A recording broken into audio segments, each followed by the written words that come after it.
আরজিকর? হ্যাঁ, আর্যগর থেকে বেরোবো। হ্যাঁ, তো বলো এবার। বলছি ওটা হয়েছে কি বলতো, ও 2টো অব্দি পেশেন্ট দেখেছে, ঠিক আছে? রাত্রি দুটো? রাত্রি 2টো, ঠিক আছে। আচ্ছা। 2টো অব্দি পেশেন্ট দেখেছে, দেখে রুমে এসে অনলাইনে অর্ডার করে 4জন বন্ধু মিলে খেয়েছে, ডিনার করেছে। করে ও খুব টায়ার্ড ছিল, যেহেতু 36 ঘন্টা ডিউটি ছিল, টায়ার্ড ছিল। ও কি করেছে, ওই সেমিনার রুমে গিয়ে শুয়ে পড়েছে একটা রেড কালারের ব্ল্যাঙ্কেট ঢাকা দিয়ে। তারপরে মানে সেমিনার রুমে এমনি কি তোমাদের ওরকম সেমিনার রুমে টুমে ঘুমানো হয়? মানে আমি যদিও কোনো আইডিয়া নেই, ওই জন্য জিজ্ঞেস করছি। না, এবার একটা রেসিডেন্টের ডক্টর রুমস থাকে, আচ্ছা, বুঝতে পেরেছিস? তারপরেও সেমিনার থাকে। এবার সেমিনারে একটা বেড থাকে, আর ডক্টরস রুমে 2টো 3টে যেরকম বড় ঘর হবে সেরকম বেড পাতা থাকে। আচ্ছা আচ্ছা। মেনলি ডক্টরস রুমে শোয়ার কথা, ঠিক আছে? হয়েছিল কি, ওকে বডিটা পাওয়া গেছে সেমিনার রুমে, কিন্তু ঘুমাচ্ছিল ডক্টরস রুমে। যে রুমটা তোর এখন ভাঙা হয়েছে, দেখেছিস রুমটা ভেঙেছে, ঠিক বাথরুমের পাশেই, ঠিক আছে? মানে বাথরুমটাকে অজুহাত দিয়ে ওই রুমের দেয়ালটা ভেঙে দিয়েছে। অ্যাকচুয়াল কাণ্ডটা ঘটেছে তোর ইয়েতে, ওই রুমটার ভেতরে, ডক্টরস রুমে ঘটনাটা ঘটেছে। ওই বডিটাকে ডক্টরস রুমে ওই দিন আর কেউ ছিল না, খালি মানে অনলি ওই দিকটাই ঘুমাচ্ছিল? হ্যাঁ, এবার তোকে আমি বলি, অন কলে নিশ্চয়ই একজন থাকবে না, ওরা জুনিয়র সিনিয়র মিলে থাকে। এমনকি 3rd ইয়ার একজন থাকবে, 2nd ইয়ার একজন থাকবে, প্লাস ফার্স্ট ইয়ারের ইন্টার্নশিপরা যারা থাকে তারা ইন্টার্নরা থাকে। আর চেস্ট এমন একটা ওয়ার্ড হচ্ছে, কোভিড এর পর থেকে প্রায় হামেশাই সবার শ্বাসকষ্ট হচ্ছে, মানে আসছে মানে শ্বাসকষ্ট হচ্ছে। আর চেস্ট ওয়ার্ড আর চেস্ট মেডিসিন দুটোই পাশাপাশি ওয়ার্ড, ঠিক আছে? তো কেউ কি শুনতে পায়নি? কেউ শুনতে পায়নি। ওটাই তো আমি ওই দিনকে ওটাই ভাবছিলাম। এবার দেখ, ধস্তাধস্তি করাতে একটা নিশ্চয়ই চিৎকার হয়, একটা ভায়োলেন্ট হয়, বুঝতে পেরেছিস? তারপরে আবার কি, যে 4জন ওর সাথে খেয়েছে তারা কোথায়, তারা কেন মিডিয়ার সামনে আসছে না? তাই তো, তারা কেন আসছে না? তোমার ওই দিন ডিউটি ছিল না রাতে? ওই দিনকে আমি নাইটে ডিউটি করছিলাম। আচ্ছা। আমি নাইটে ডিউটি করে এসেছি, আমার লাস্ট নাইট ছিল। তো আমার তো 3 দিন নাইট থাকে, 3 দিন নাইট থাকার পর লাস্ট নাইট ছিল। লাস্ট নাইটের পর বুধবার আমার লাস্ট নাইট, বুধবার রাতে ঘটনাটা ঘটেছে। আমি বাড়িতে এসেছি, রীতিমতো বাড়িতে এসে শুয়ে পড়েছি। 3টের সময় আমার কাছে ফোন এসছে যে সবাইকে ডেকে পাঠিয়েছে, ইমিডিয়েট আয়। তখন গিয়ে দেখি আরজিকরে এই অবস্থা, পুরো গোটা হাসপাতালকে ডেকে পাঠিয়েছিল। গিয়ে দেখি পুলিশ ছয়লা, মানে আর ওকে যেভাবে, আমি তো বডিটা দেখেছি রে, মানে আমাদের এখনো পর্যন্ত চোখ থেকে নামছে না।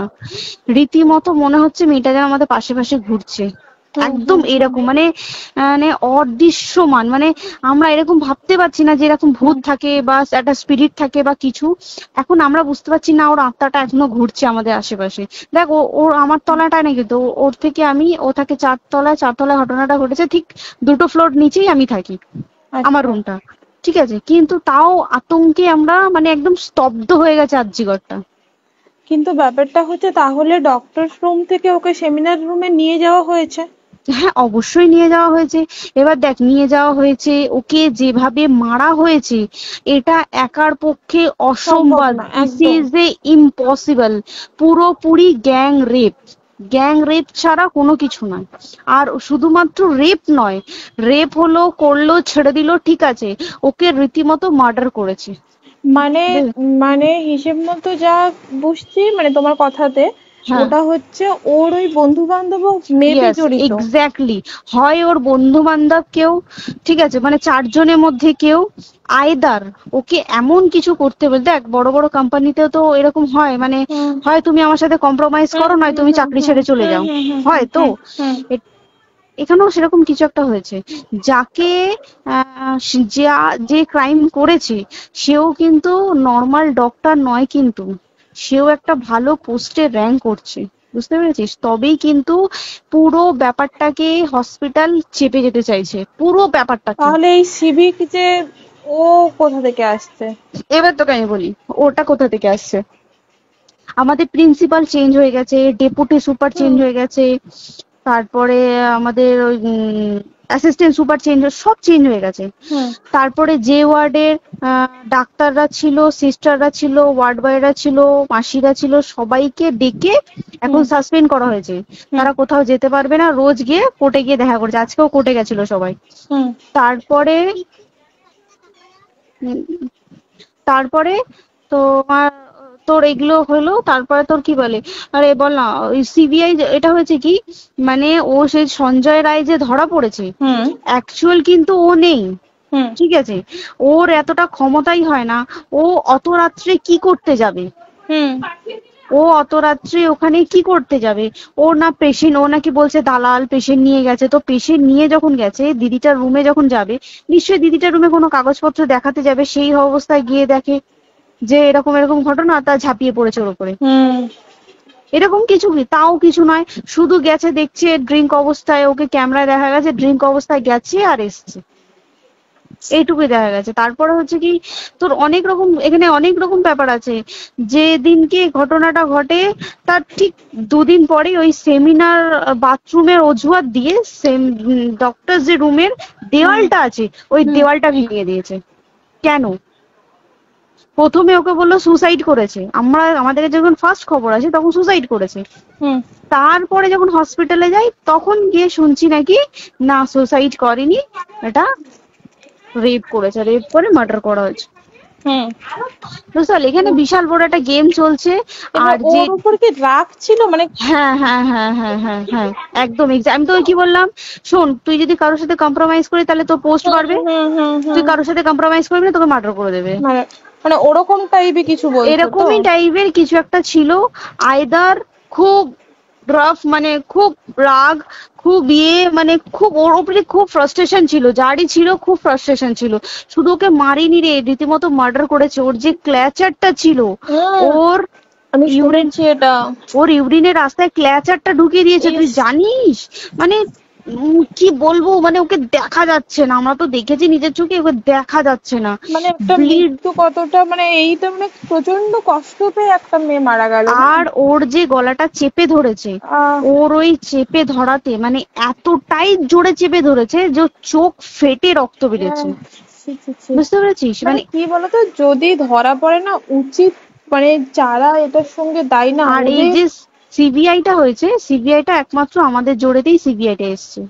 মানে আমরা ওই সঞ্জয় রায় একার পক্ষে সম্ভব না এইসব। তারপরে পোস্টমর্টম রিপোর্টে তুই জানিস ওই আমাদের ভাজাইনা থেকে 150 গ্রাম স্পাম বেরিয়েছে। পোস্টমর্টম রিপোর্ট 150 গ্রাম স্পাম, মানে বুঝতে পারছিস? নট এ ক্যালকুলেটেড, মিনিমাম কম করে 6 থেকে 7 জন করেছে অপারেট। ওই জন্যই তো আমরা এতটা বেশি ভাইলেন্ট হয়ে গেছি, বুঝতে পেরেছিস?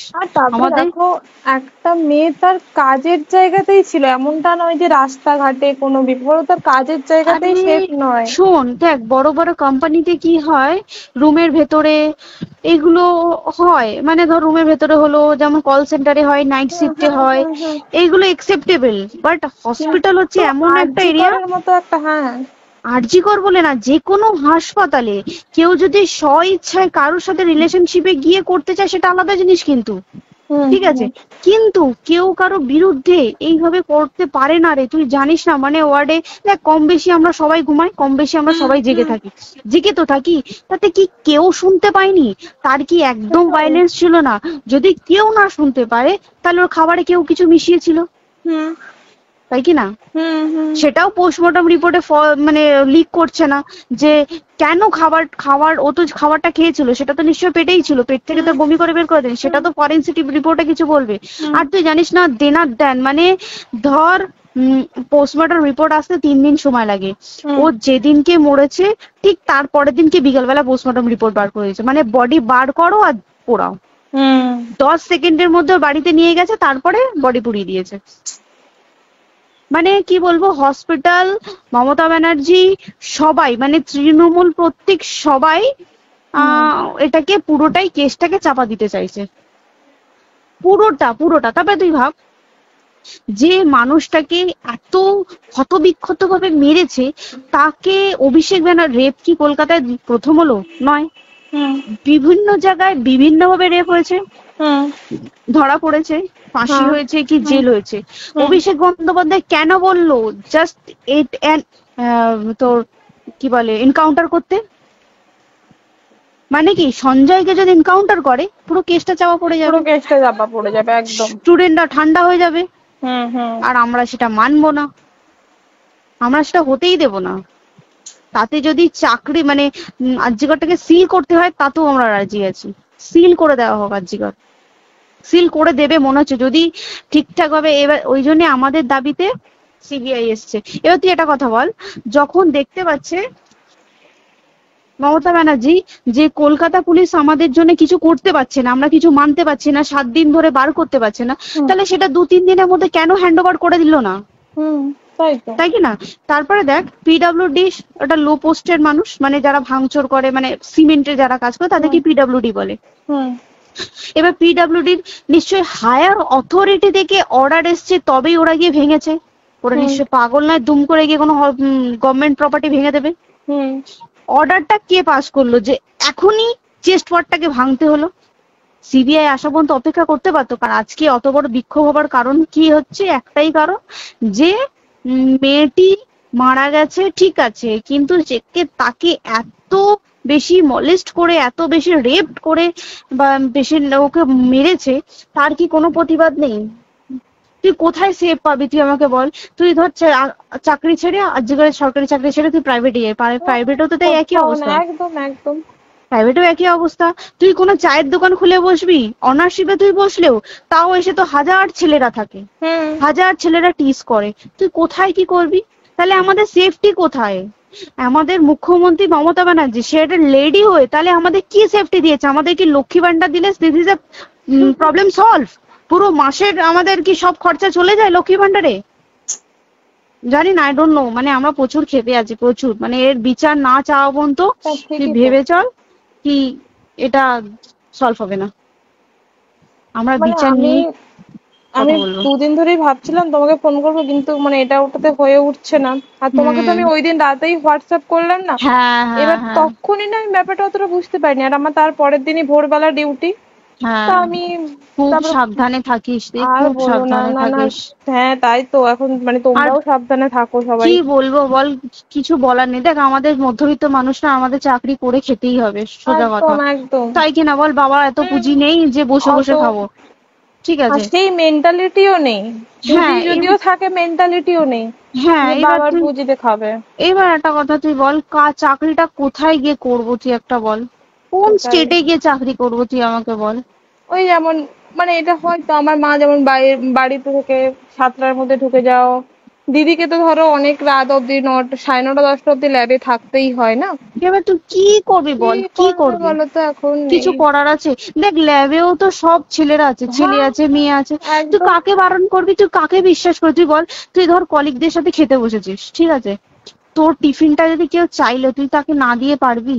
না একদমই। আর কার মনে যে কি আছে সেটাই তো খুব কি বলবি সমস্যা। বল? এবার তুই বল খাবারটা যে খাবি, তোর টিফিন কেউ চাইলো বা তোকে যদি কেউ বললো কে একটু একটু খা, যেমন আমরা শেয়ারে হয় স্কুলে হ্যাঁ যেটা আমাদের আমাদেরও শিখে হয়, এসেছি, যেটা হ্যাঁ স্বাভাবিক, এটা সবারই এটা তো হয়। স্বাভাবিক। তুই বল তাতে যদি এরকম অবস্থা হয় তাহলে কি করবে মানুষ, তুই আমাকে বল?